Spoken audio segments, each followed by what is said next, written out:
ಅಗ್ರಹಾರದಿಂದ ಮಚ್ಚೇಶ್ವರರು ರಿಲೀಸ್ ಆಗಿದ್ದಾರೆ. Court bail ಕೊಟ್ಟಿದೆ. ಅಂತೂ ಇಂತೂ ಪರಪ್ಪನ ಅಗ್ರಹಾರದಿಂದ ಬೇಲ್ ಮೇಲೆ ಹೊರಗಡೆ ಬಂದಿದ್ದಾರೆ ರೀಲ್ಸ್ ಮಚ್ಚೇಶ್ವರರು. ಬಿಗ್ ಬಾಸ್ ಮಾಜಿ ಕಂಟೆಸ್ಟೆಂಟ್ಸ್ ವಿನಯ್ ಗೌಡ ಮತ್ತು ರಜತ್ ಬುಜ್ಜಿ ಬಿಡುಗಡೆ ಆಗಿದ್ದಾರೆ ಬೇಲ್ ಮೇಲೆ, ಜಾಮೀನಿನ ಮೇಲೆ. ನಿನ್ನೆ ಕೋರ್ಟ್ ಜಾಮೀನು ಕೊಟ್ಟಿತ್ತು. ನಿನ್ನೆ ತಡವಾಗಿ ಜೈಲು ಅಧಿಕಾರಿಗಳ ಕೈಗೆ ಬೇಲ್ ಪ್ರತಿ ಸೇರಿದ್ರಿಂದ ನಿನ್ನೆ ರಿಲೀಸ್ ಮಾಡಲಿಲ್ಲ. ಇವತ್ತು ಜೈಲಿನಿಂದ ಇಬ್ಬರು ಕೂಡ ಬಿಡುಗಡೆ ಆಗಿದ್ದಾರೆ.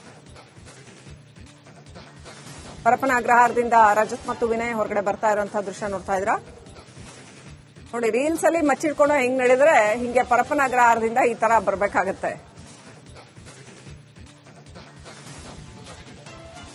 ಶೋಕಿ ಸರಿ, ಮನರಂಜನೆ ಸರಿ, ಆದ್ರೆ ಅದು ಕಾನೂನಿನ ಚೌಕಟ್ಟಿನಲ್ಲಿ ಇರಬೇಕು. ಕಾನೂನಿನ ಚೌಕಟ್ಟನ್ನ ಮೀರಿ ನೀವು ಶೋಕಿ ಮನರಂಜನೆ ಮಾಡಕ್ ಹೋದ್ರೆ ಹಿಂಗೆಲ್ಲ ಆಗತ್ತೆ ಅನ್ನೋದಕ್ಕೆ ಇದು ಸ್ಪಷ್ಟ ಉದಾಹರಣೆ. ಮಾತಾಡೋಣ ಸರ್, ಎಲ್ಲರೂ ಸೇರ್ಕೊಂಡು ಒಂದ್ಸಲಿ ಸಿಕ್ಕಿ ಕ್ಲೀನ್ ಆಗಿ ಏನೇನಿದೆ ಎಲ್ಲ ಮಾತಾಡೋಣ. Thank you. ಬಟ್ ಎಲ್ಲರೂ ತುಂಬಾ ಖುಷಿ ಆಯ್ತು, ತುಂಬಾ ಸಪೋರ್ಟ್ ಮಾಡಿದ್ದೀರಾ. Thank you so much. ಮಾತಾಡೋಣ, ಎಲ್ಲ ಸಿಕ್ಬಿಟ್ಟು ಮಾತಾಡೋಣ. ಮಚ್ಚಿ ಹಿಡ್ಕೊಂಡು ರೀಲ್ ಮಾಡಕ್ ಹೋಗಿ ಆಮೇಲೆ ವಿಲ ವಿಲ ಒದ್ದಾಡೋ ಹಂಗಾಯ್ತು. ಏನೆಲ್ಲ ನಡೀತು ಇಡೀ ಪ್ರಕರಣದಲ್ಲಿ. ಇನ್ಫ್ಯಾಕ್ಟ್ ಅಸಲಿ ಮಚ್ಚಿತ್ತಲ್ಲ, ಅದು ಇದುವರೆಗೂ ಸಿಕ್ಕಿಲ್ಲ.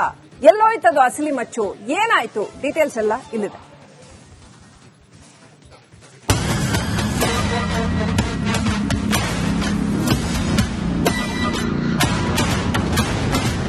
ಒಂದೇ ಒಂದು ರೀಲ್ಸ್ ರಜತ್ ಮತ್ತು ವಿನಯ್ ಗೌಡ ಇಬ್ಬರು ವಿಲವಿಲ ಅಂತ ಒದ್ದಾಡುವಂತೆ ಮಾಡಿದೆ.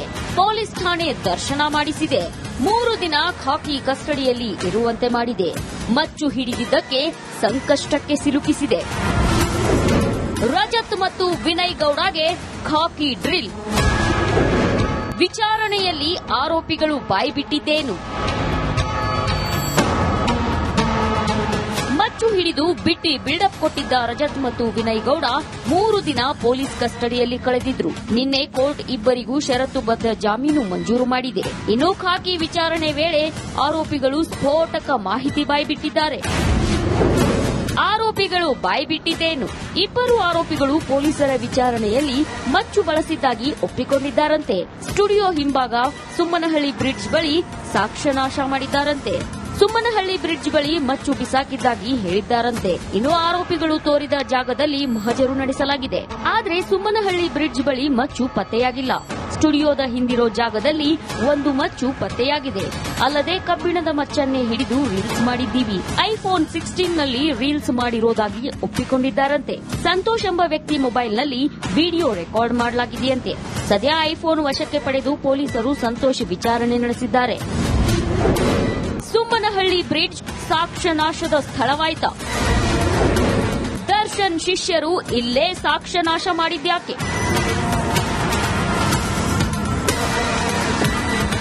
ರೇಣುಕಾಸ್ವಾಮಿ ಮೃತದೇಹ ಬಿಸಾಕಿ ಸಾಕ್ಷ್ಯನಾಶಕ್ಕೆ ಯತ್ನಿಸಿದ್ದು ಸುಮ್ಮನಹಳ್ಳಿ ಬ್ರಿಡ್ಜ್ ಬಳಿಯೇ. ಇದೀಗ ವಿಪರ್ಯಾಸವೋ ಕಾಕತಾಳೀಯವೋ, ರೀಲ್ಸ್ ಮಾಡಲು ಬಳಸಿದ್ದ ಮಚ್ಚನ್ನ ದರ್ಶನ್ ಶಿಷ್ಯರು ಇಲ್ಲಿಯೇ ಬಿಸಾಕಿದ್ದಾರಂತೆ.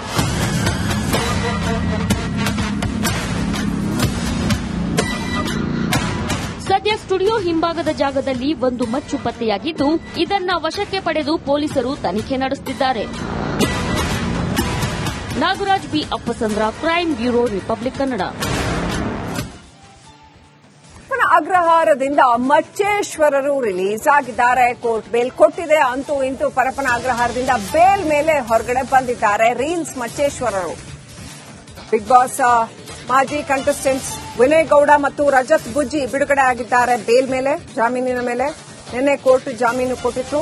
ನಿನ್ನೆ ತಡವಾಗಿ ಜೈಲು ಅಧಿಕಾರಿಗಳ ಕೈಗೆ ಬೇಲ್ ಪ್ರತಿ ಸೇರಿದ್ರಿಂದ ನಿನ್ನೆ ರಿಲೀಸ್ ಮಾಡಲಿಲ್ಲ. ಇವತ್ತು ಜೈಲಿನಿಂದ ಇಬ್ಬರು ಕೂಡ ಬಿಡುಗಡೆ ಆಗಿದ್ದಾರೆ. ಪರಪ್ಪನ ಅಗ್ರಹಾರದಿಂದ ರಜತ್ ಮತ್ತು ವಿನಯ್ ಹೊರಗಡೆ ಬರ್ತಾ ಇರುವಂತಹ ದೃಶ್ಯ ನೋಡ್ತಾ ಇದ್ರ ನೋಡಿ. ರೀಲ್ಸ್ ಅಲ್ಲಿ ಮಚ್ಚಿಡ್ಕೊಂಡು ಹೆಂಗ್ ನಡೆದ್ರೆ ಹಿಂಗೆ ಪರಪ್ಪನ ಅಗ್ರಹಾರದಿಂದ ಈ ತರ ಬರ್ಬೇಕಾಗತ್ತೆ. ಶೋಕಿ ಸರಿ, ಮನರಂಜನೆ ಸರಿ, ಆದ್ರೆ ಅದು ಕಾನೂನಿನ ಚೌಕಟ್ಟಿನಲ್ಲಿ ಇರಬೇಕು. ಕಾನೂನಿನ ಚೌಕಟ್ಟನ್ನ ಮೀರಿ ನೀವು ಶೋಕಿ ಮನರಂಜನೆ ಮಾಡಕ್ ಹೋದ್ರೆ ಹಿಂಗೆಲ್ಲ ಆಗತ್ತೆ ಅನ್ನೋದಕ್ಕೆ ಇದು ಸ್ಪಷ್ಟ ಉದಾಹರಣೆ. ಮಾತಾಡೋಣ ಸರ್, ಎಲ್ಲರೂ ಸೇರ್ಕೊಂಡು ಒಂದ್ಸಲಿ ಸಿಕ್ಕಿ ಕ್ಲೀನ್ ಆಗಿ ಏನೇನಿದೆ ಎಲ್ಲ ಮಾತಾಡೋಣ. Thank you. ಬಟ್ ಎಲ್ಲರೂ ತುಂಬಾ ಖುಷಿ ಆಯ್ತು, ತುಂಬಾ ಸಪೋರ್ಟ್ ಮಾಡಿದ್ದೀರಾ. Thank you so much. ಮಾತಾಡೋಣ, ಎಲ್ಲ ಸಿಕ್ಬಿಟ್ಟು ಮಾತಾಡೋಣ. ಮಚ್ಚಿ ಹಿಡ್ಕೊಂಡು ರೀಲ್ ಮಾಡಕ್ ಹೋಗಿ ಆಮೇಲೆ ವಿಲ ಒದ್ದಾಡೋ ಹಂಗಾಯ್ತು. ಏನೆಲ್ಲ ನಡೀತು ಇಡೀ ಪ್ರಕರಣದಲ್ಲಿ? ಇನ್ಫ್ಯಾಕ್ಟ್ ಆ ಅಸಲಿ ಮಚ್ಚಿತ್ತಲ್ಲ, ಅದು ಇದುವರೆಗೂ ಸಿಕ್ಕಿಲ್ಲ. ಎಲ್ಲೋಯ್ತದು ಅಸಲಿ ಮಚ್ಚು? ಏನಾಯ್ತು? ಡೀಟೇಲ್ಸ್ ಎಲ್ಲ ಇಲ್ಲಿದೆ.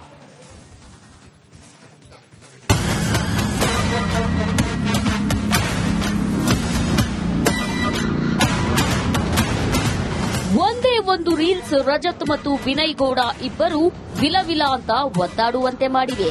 ಪೊಲೀಸ್ ಠಾಣೆ ದರ್ಶನ ಮಾಡಿಸಿದೆ. 3 ದಿನ ಖಾಕಿ ಕಸ್ಟಡಿಯಲ್ಲಿ ಇರುವಂತೆ ಮಾಡಿದೆ. ಮಚ್ಚು ಹಿಡಿದಿದ್ದಕ್ಕೆ ಸಂಕಷ್ಟಕ್ಕೆ ಸಿಲುಕಿಸಿದೆ. ರಜತ್ ಮತ್ತು ವಿನಯ್ ಗೌಡಗೆ ಖಾಕಿ ಡ್ರಿಲ್. ವಿಚಾರಣೆಯಲ್ಲಿ ಆರೋಪಿಗಳು ಬಾಯ್ಬಿಟ್ಟಿದ್ದೇನು? ಮಚ್ಚು ಹಿಡಿದು ಬಿಟ್ಟಿ ಬಿಲ್ಡಪ್ ಕೊಟ್ಟಿದ್ದ ರಜತ್ ಮತ್ತು ವಿನಯ್ ಗೌಡ 3 ದಿನ ಪೊಲೀಸ್ ಕಸ್ಟಡಿಯಲ್ಲಿ ಕಳೆದಿದ್ರು. ನಿನ್ನೆ ಕೋರ್ಟ್ ಇಬ್ಬರಿಗೂ ಷರತ್ತುಬದ್ಧ ಜಾಮೀನು ಮಂಜೂರು ಮಾಡಿದೆ. ಇನ್ನು ಖಾಕಿ ವಿಚಾರಣೆ ವೇಳೆ ಆರೋಪಿಗಳು ಸ್ಫೋಟಕ ಮಾಹಿತಿ ಬಾಯ್ಬಿಟ್ಟಿದ್ದಾರೆ. ಆರೋಪಿಗಳು ಬಾಯ್ಬಿಟ್ಟಿದ್ದೇನು? ಇಬ್ಬರು ಆರೋಪಿಗಳು ಪೊಲೀಸರ ವಿಚಾರಣೆಯಲ್ಲಿ ಮಚ್ಚು ಬಳಸಿದ್ದಾಗಿ ಒಪ್ಪಿಕೊಂಡಿದ್ದಾರಂತೆ. ಸ್ಟುಡಿಯೋ ಹಿಂಭಾಗ ಸುಮ್ಮನಹಳ್ಳಿ ಬ್ರಿಡ್ಜ್ ಬಳಿ ಸಾಕ್ಷ್ಯನಾಶ ಮಾಡಿದ್ದಾರಂತೆ. ಸುಮ್ಮನಹಳ್ಳಿ ಬ್ರಿಡ್ಜ್ ಬಳಿ ಮಚ್ಚು ಬಿಸಾಕಿದ್ದಾಗಿ ಹೇಳಿದ್ದಾರಂತೆ. ಇನ್ನು ಆರೋಪಿಗಳು ತೋರಿದ ಜಾಗದಲ್ಲಿ ಮಹಜರು ನಡೆಸಲಾಗಿದೆ. ಆದರೆ ಸುಮ್ಮನಹಳ್ಳಿ ಬ್ರಿಡ್ಜ್ ಬಳಿ ಮಚ್ಚು ಪತ್ತೆಯಾಗಿಲ್ಲ. ಸ್ಟುಡಿಯೋದ ಹಿಂದಿರೋ ಜಾಗದಲ್ಲಿ ಒಂದು ಮಚ್ಚು ಪತ್ತೆಯಾಗಿದೆ. ಅಲ್ಲದೆ ಕಬ್ಬಿಣದ ಮಚ್ಚನ್ನೇ ಹಿಡಿದು ರೀಲ್ಸ್ ಮಾಡಿದ್ದೀವಿ. ಐಫೋನ್ 16ನಲ್ಲಿ ರೀಲ್ಸ್ ಮಾಡಿರೋದಾಗಿ ಒಪ್ಪಿಕೊಂಡಿದ್ದಾರಂತೆ. ಸಂತೋಷ್ ಎಂಬ ವ್ಯಕ್ತಿ ಮೊಬೈಲ್ನಲ್ಲಿ ವಿಡಿಯೋ ರೆಕಾರ್ಡ್ ಮಾಡಲಾಗಿದೆಯಂತೆ. ಸದ್ಯ ಐಫೋನ್ ವಶಕ್ಕೆ ಪಡೆದು ಪೊಲೀಸರು ಸಂತೋಷ್ ವಿಚಾರಣೆ ನಡೆಸಿದ್ದಾರೆ. ಸುಮ್ಮನಹಳ್ಳಿ ಬ್ರಿಡ್ಜ್ ಸಾಕ್ಷ್ಯನಾಶದ ಸ್ಥಳವಾಯ್ತ?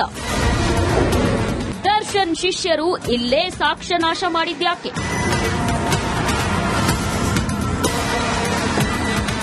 ರೇಣುಕಾಸ್ವಾಮಿ ಮೃತದೇಹ ಬಿಸಾಕಿ ಸಾಕ್ಷ್ಯನಾಶಕ್ಕೆ ಯತ್ನಿಸಿದ್ದು ಸುಮ್ಮನಹಳ್ಳಿ ಬ್ರಿಡ್ಜ್ ಬಳಿಯೇ.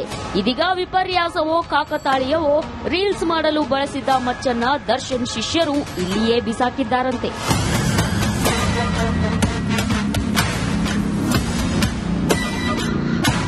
ಸದ್ಯ ಸ್ಟುಡಿಯೋ ಹಿಂಭಾಗದ ಜಾಗದಲ್ಲಿ ಒಂದು ಮಚ್ಚು ಪತ್ತೆಯಾಗಿದ್ದು, ಇದನ್ನ ವಶಕ್ಕೆ ಪಡೆದು ಪೊಲೀಸರು ತನಿಖೆ ನಡೆಸುತ್ತಿದ್ದಾರೆ. Nagaraj B Appasandra, crime bureau, Republic Kannada.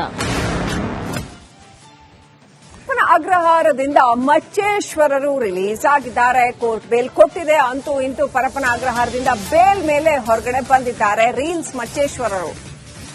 Big Boss ಮಾಜಿ ಕಂಟೆಸ್ಟೆಂಟ್ಸ್ ವಿನಯ್ ಗೌಡ ಮತ್ತು ರಜತ್ ಬುಜ್ಜಿ ಬಿಡುಗಡೆ ಆಗಿದ್ದಾರೆ ಬೇಲ್ ಮೇಲೆ, ಜಾಮೀನಿನ ಮೇಲೆ. ನಿನ್ನೆ ಕೋರ್ಟ್ ಜಾಮೀನು ಕೊಟ್ಟಿತ್ತು. ನಿನ್ನೆ ತಡವಾಗಿ ಜೈಲು ಅಧಿಕಾರಿಗಳ ಕೈ